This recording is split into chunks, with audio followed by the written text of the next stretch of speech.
Би зүгээр энд нэг зүйл хэлье. Хүмүүс асууж байсан. Ер нь Монголын хөгжлийн туйлын зорилго юу юм бэ? Энэ ардчил зах зээл гэдэг чинь юм уу гэж. Монголын хөгжлийн туйлын зорилго бол ардчил зах зээл биш. Монголын хөгжлийн туйлын зорилго бол Монгол хүн бүр хувь заяандаа эзэн болох. Яг хөө тэр явдаг нийтлэг тэр нэг зарчим нэр нь тэгээд нэрсцээ. Яг үүндээ бол бид нар нэг тэгж ардчил зах зээл гэдэг юм гаднаас хуулаад байсан юм байхгүй. Монголчууд өөрийн эрхтэй, уламжилтаа, сонгуультай, ардчилтаа, зах зээлтэй, өмчтэй, хөрөнгөтэй явж ирсэн. Ер нь энэ малаа өмчлөх энэ тэр юм бол хэдэн мянган жилийн өмнө энэ Монгол газар нутгаас эхэлсэн ба. Хүн эрхтэй байдаг. Энэ юм бол Монгол газар нутгт дээр байсан юм аа. Монголчууд мөнх хөх тэнгэрийн дор гэж ярьдаг. Энэ бол би өнөөдрийн утгаар ойлгохдоо хуулийн дор гэж ойлгож байгаа. Хаан ч вэ, харцсан ч вэ мөнх хөх тэнгэрийн дор ижил вэ. Энэ бол хуулийн дор ижил вэ гэсэн үг л гэж ойлгож байгаа. Ийм уламжилтаа. Тэгэхээр бид энэ уламжлалаас эргэж байгаа. А нөгөө талаар Монгол хүн бүр хувь заяандаа эзэн болъё л гэж. Энэ асуудлыг би бас хэлье гэж бодсон. Би энэ дээр зүгээр нэг жишээ авч хэлдэг. Монгол улсын хөгжлийн философи нь юу юм бэ? Бас ийм асуулт гардаг. Миний хардгаар Монгол улсын хөгжлийн философи бол бусад улсаас ялгаатай. Магадгүй манай одоо хоёр хөршөөс ч ялгаатай. Төв нь эрх мэдэл нь хүчтэй байх юм бол тухайн улс орнд тогтвортой байдал байдаг.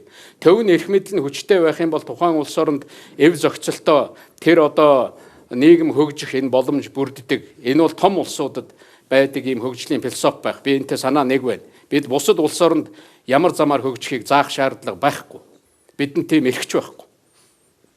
Гэхдээ бид өөрийнхөө замыг тодорхойлох эрхтэй. Миний бодлоор бол Монголын хөгжлийн философи бол монгол хүн эрхтэй байх ёстой.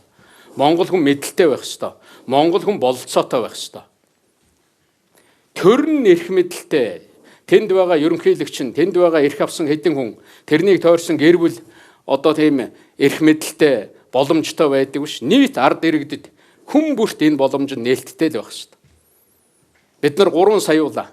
Монголчууд эрхтэй, монголчууд боломжтой, монголчууд чадaltaй, монголчууд мэдлэгтэй, монголчууд оролцоотой, монголчууд асуудал шийдэхэд бүгдээрээ манай иргэд оролцдог. Тэр шат шатныхаа асуудалд.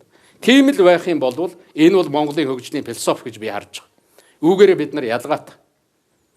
Би зүгээр нэг жишээ авч хэлэхэд далайн од гэж нэг амтан бий.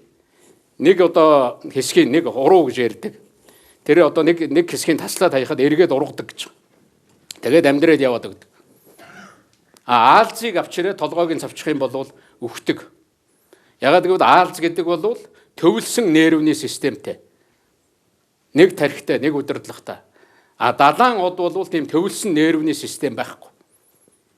Чавчаад айсан ч гэсэн явдаг. Төр нь муу ажиллаж байгаа. Төр нь ажиллаж чадахгүй байсан ч гэсэн Монголын ард түмэн өөрийнхөө хувь заяагаа шийдээд ажиллаа хийгээд амьдраад явах юм боломжтой л байх хэрэгтэй. Монголд хэн ерөнхийлөгч болохоос биш. Хэн улсын их хурлд аль нам улс одоо олон болохоос биш ээ. Монголын хөгжил хамаардаг биш. Монголын ард түмнээс хамаардаг. Монгол хүмүүсийн хүсэл зоригоос хамаардаг л байх хэрэгтэй. Ингэх юм бол Монголын хөгжил зөв явна гэж би боддог. Зарим нь асуудаг юм. Монгол одоо хөгжлийнхаа дардан зам дээр гарсан уу гэж. Гараагүй. Гарах ч юм уу үгүй ч юм уу би мэдэхгүй. Гэхдээ бид нар донцлогоотой зам руу орсон. Үнэн. Бид нар хэцүү зам руугаа орцсон шүү. Бид нар тийм худал хуурмаг замаар яваагүй. Бид нар бол үнэн замаар л явж байгаа. Хүний явдаг замаар л явж байгаа.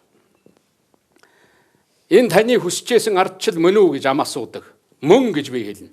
Мөн. Монголчууд эрхтэй байна. Өнөөдөр Монгол хүн түүхэндээ байгаагүйгээрээ эрхтэй байгаа. Өнөөдөр Монгол хүн түүхэндээ байгаагүйгээрээ хийж бүтээх боломжтой байна. Өнөөдөр Монгол хүн түүхэндээ байгаагүйгээрээ төр засгаа шүүмжлэх боломжтой байна. Дургуутслаа илэрхийлэх боломжтой байна. Энэнийг л бий болгоё гэсэн. Ардчлалын мөн чанар гэдэг бол хүний хүссэн бүхнийг бүтээхэд биш ээ.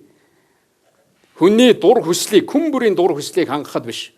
Харин хүн бүрийн дургүй байх эрхийг хамгаалахад оршдог шүү дээ. Тэ. Таны намайг шүүмжлэх эрхийг хамгаалахад л оршиж байгаа.